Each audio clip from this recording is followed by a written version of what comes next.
Good morning, everybody. So, when Monique asked who's in the audience, there's one group she missed, and that's the members of the public. This is a public meeting. So, who's the members of the public?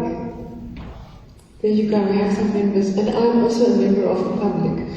So, oops, go back. Yes, so my name is Santie Gouws. I'm a civil engineer by qualification, 25 years in that industry. I'm not a botanist, I'm not a conservation ecologist, I'm a hiker and I'm fanatical about famous.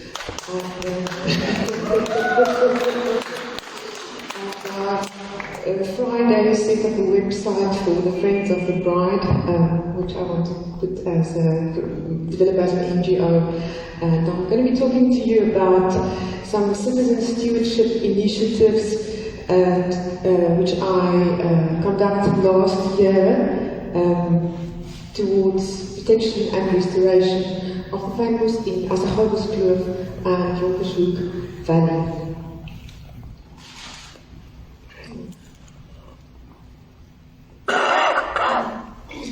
Right, so I'm going to give a short introduction, then I will tell you about the Blushing Bride bio-blitz which we conducted, as well as some alien clearing activities, and then a little bit more about the Friends of the Bride, whom I hope you all going to become friends, and then also a bit about the post-fire famous monitoring and assessment work I did for a week in Jonkershoek.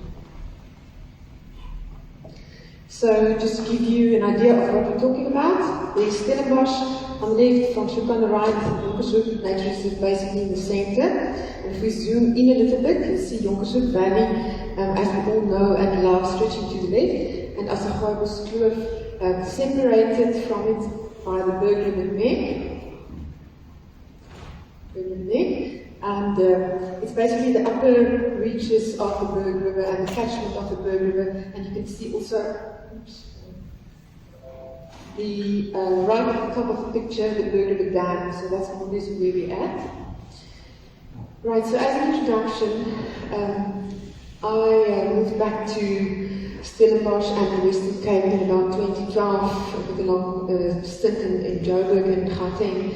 And I am a very keen hiker. I'm in the mountains basically every weekend, a member of the mountain club and that kind of thing. And Jonkershoek has really been my famous teacher. We hiked Panorama and Gouws Kloof routes, I think, 1 million times. Every month you go there, you see something completely different. The biodiversity is something incredible to experience. I totally love it.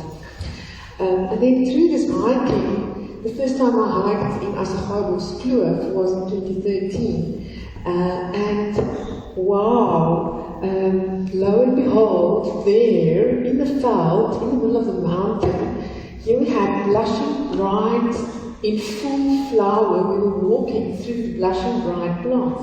Now you all know the blushing brides. It's this one on the right-hand side of the picture. It's those flowers we buy for our wives on Valentine's Day for her birthday at Woolies. Those very special pink flowers, iconic famous species. And the thing with them is that they are widely farmed and cut flowers and garden plants, but they are endemic to Gouws Kloof. That is the only place in the wild where they occur naturally, and they are critically endangered in the wild for the threat of too frequent wildfires and invasive alien species.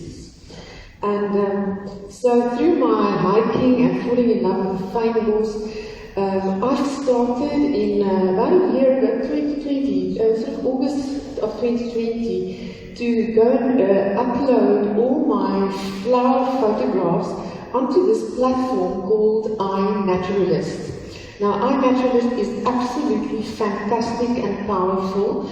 It is a global citizen science project, internet-based, with a phone app. So everybody with a phone app, even children, can go to the farm and just recreationally walking in the veld. You can take a photo of a protea or a grasshopper or a frog.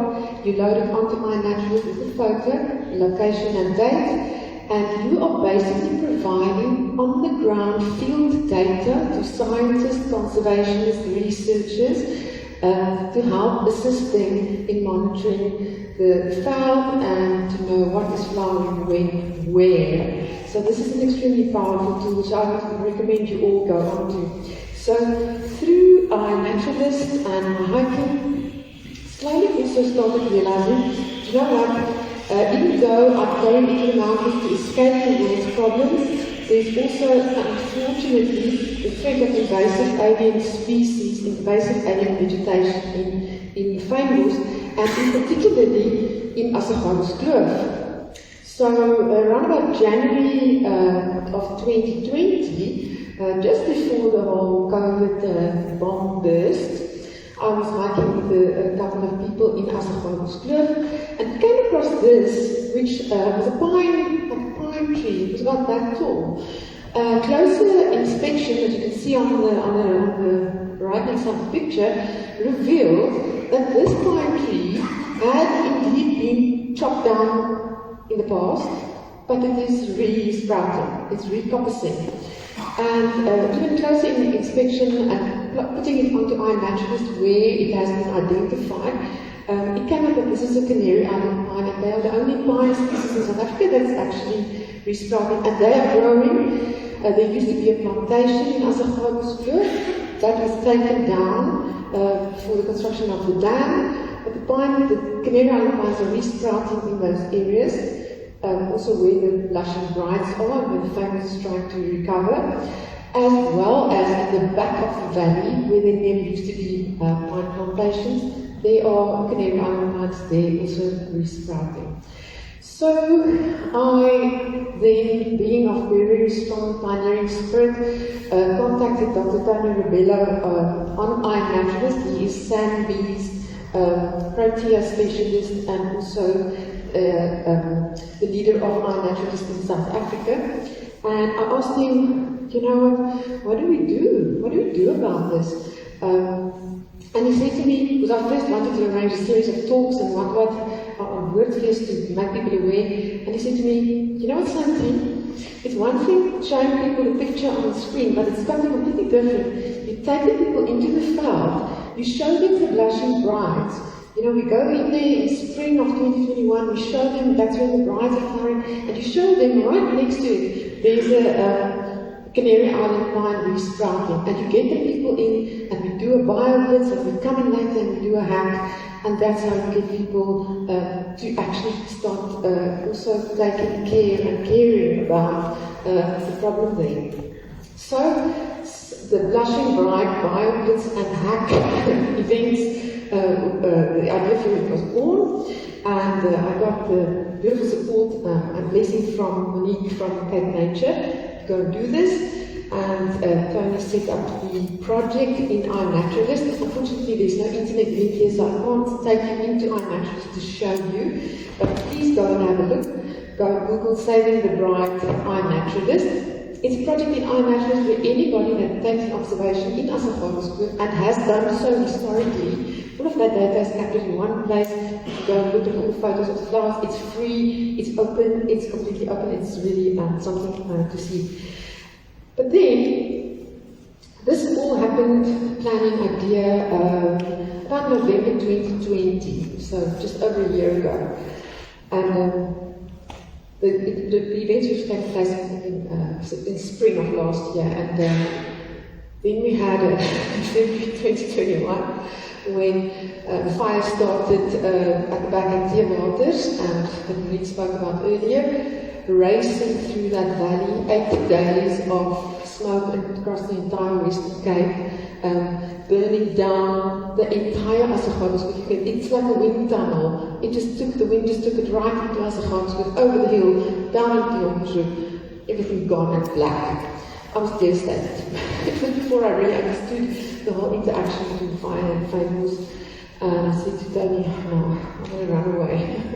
And he said to me, no, don't worry. Fire and flames are like this. They've evolved together for millennia. The veld will recover.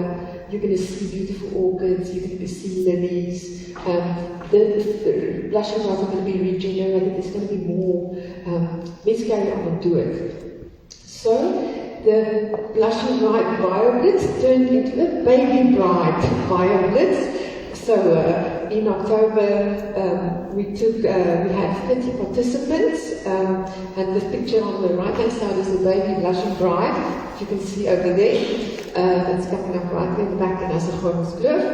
And Tony led the people and explained everything. And out of the 32 people, 19 of them actually uploaded all of their observations onto iNaturalist that day. But they took that day. We had over 1,600 observations of plants and insects and animals and scat and everything uploaded just from that one day. And we had recorded in one day over 300 species between those 19 people in one day as a photograph. So that I thought was like, wow. If we can do that in one day, how much can we do it? With 50 more people involved. Thanks.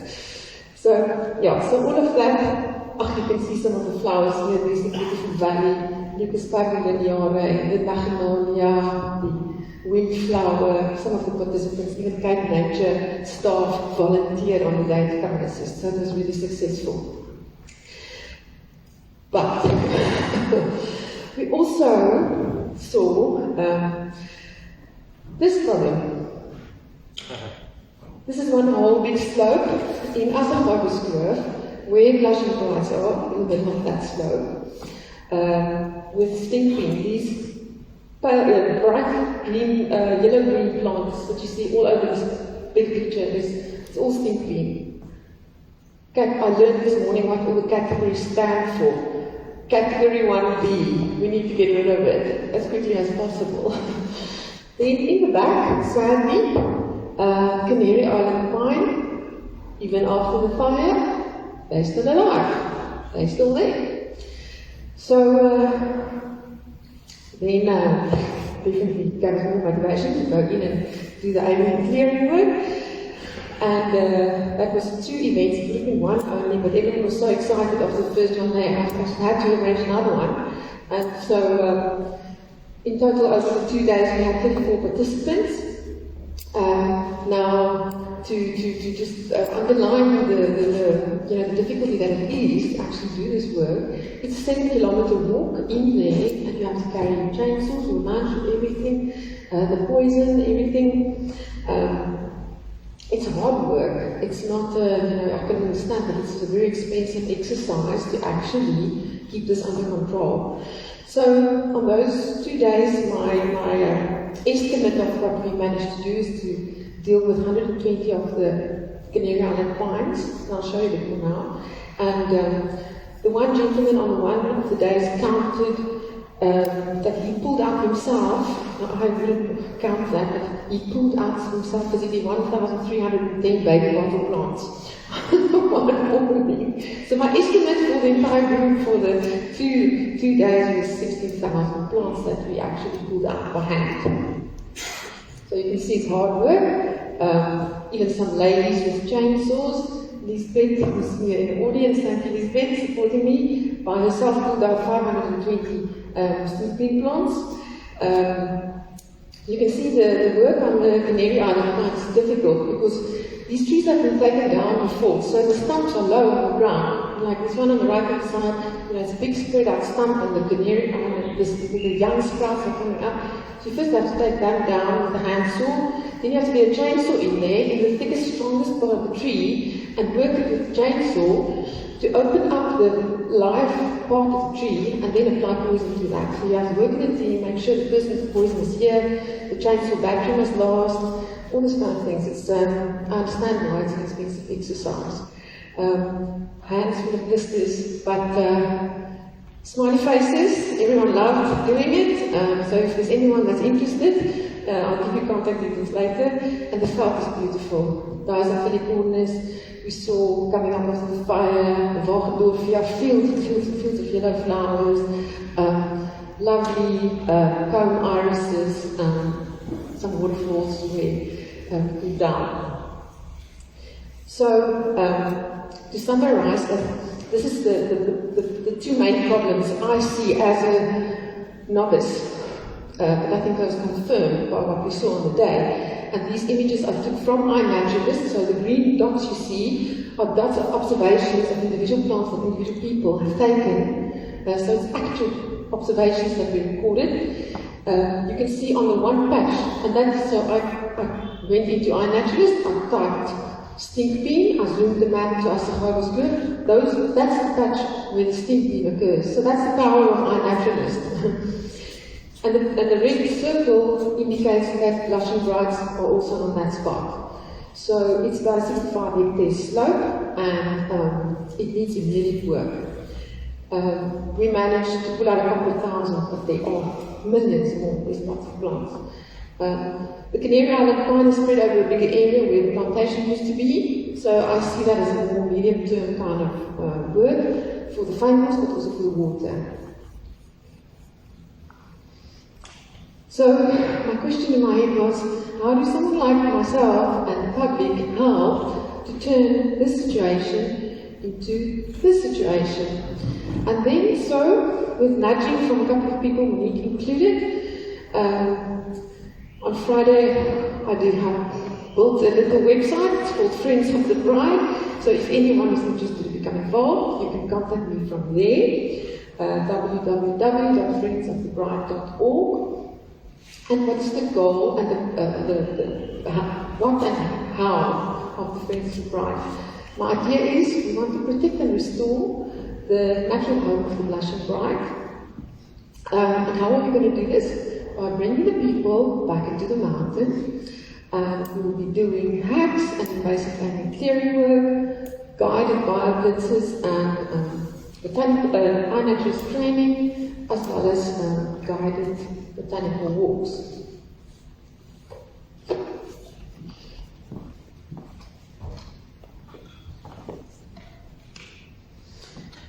So what I'm thinking about for the next couple of months, two big things that I'm thinking, is that stink bean patch. It's like we have to deal with that. So we need to do a hackathon. I want 150, 200 people on that slope. I want to pull up the stink bean without trampling everything else.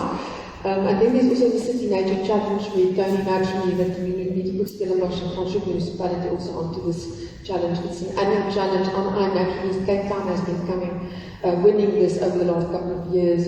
They had like 4,600 species recorded last year. So we've got a big, beautiful natural area where we can also contribute.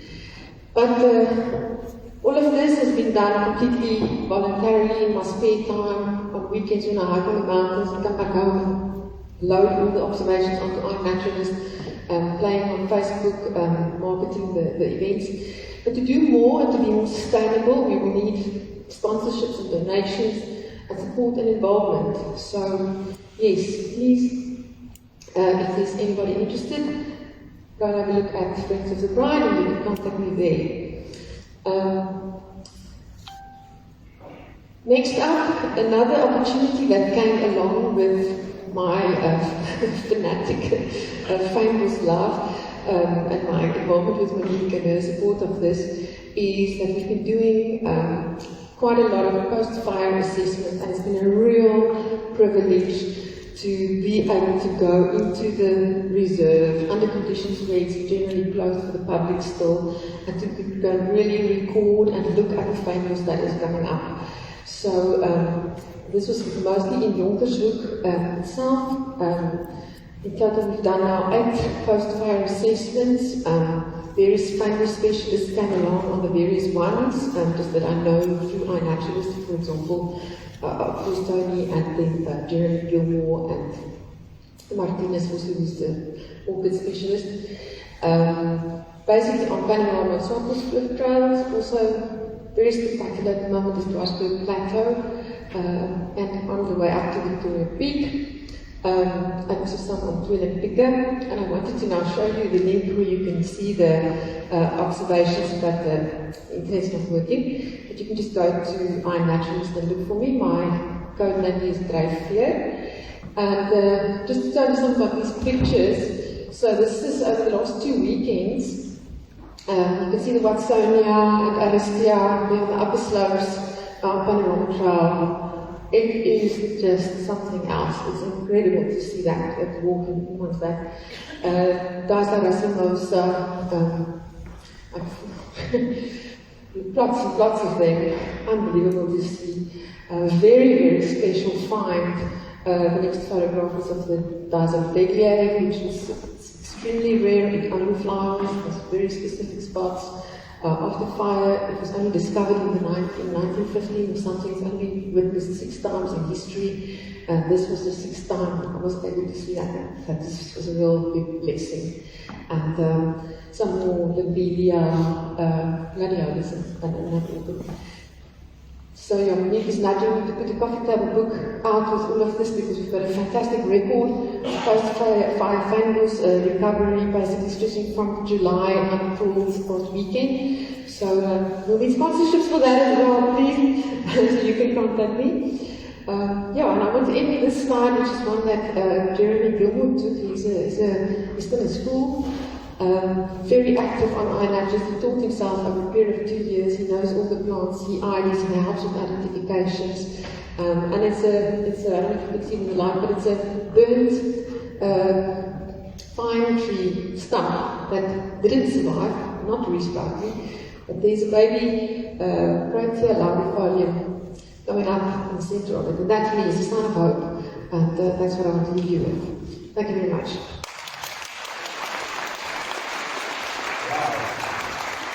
All I have to say is that every town in South Africa had a champion like Santie. Enthusiasm is infectious.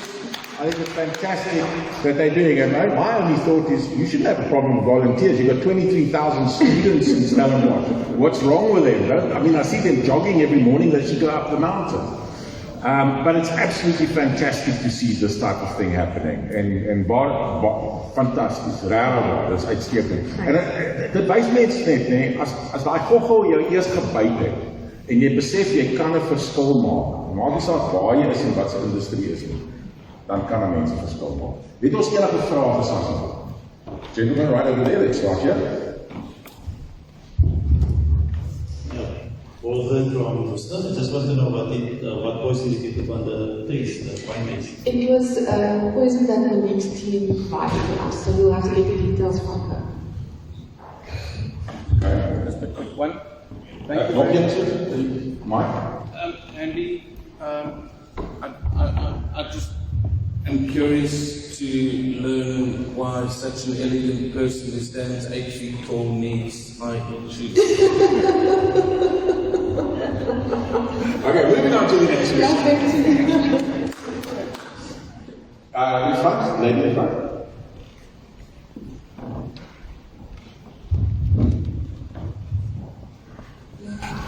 Thanks, Santie, for a great presentation. I'd just like to know if there are any safety measures that you guys have which will implement in case of incidents of accidents during your hiking. Yes, so we are, I'm a member of the Mountain Club of South Africa, so a very experienced hiker. So, and especially, for example, in the BioBlitz, where we were 30 people, I made sure that there are other very experienced hiker and people that helped me to keep the group together, that no one gets hurt. I've got a first aid kit in my bag. I'm also busy training us to be a big, and that is all like on a, you know, you come at your own risk, but obviously we try our best to keep you safe. There was no payment involved, it was a free event.